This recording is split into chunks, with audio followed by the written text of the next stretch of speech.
Live from the world's capital markets, here are the latest financial headlines brought to you by News Factory.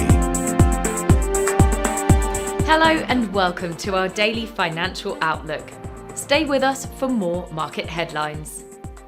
The gold-dollar pair traded sideways in the last session. The Williams indicator indicates an overbought market. The euro-dollar pair made a minor downwards correction in the last session, dropping 0.1%. The stochastic RSI is giving a negative signal. The pound dropped 0.3% against the dollar in the last session.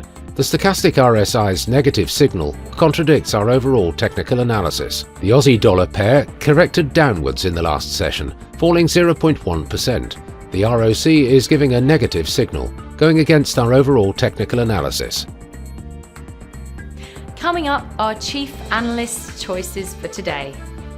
The S&P 500 and Nasdaq entered down slightly, with investors preparing for this week's consumer and producer price data, which they hope will provide a better idea of whether the Federal Reserve can begin cutting interest rates in the coming months. Britain's financial watchdog approved the launch of crypto-backed exchange-traded notes for professional investors, becoming the latest regulator to allow digital asset products while trying to shield retail investors. Reddit is aiming for a valuation of up to $6.4 billion in its US initial public offering, the social media platform said, as it nears one of the most anticipated stock market debuts in the past few years.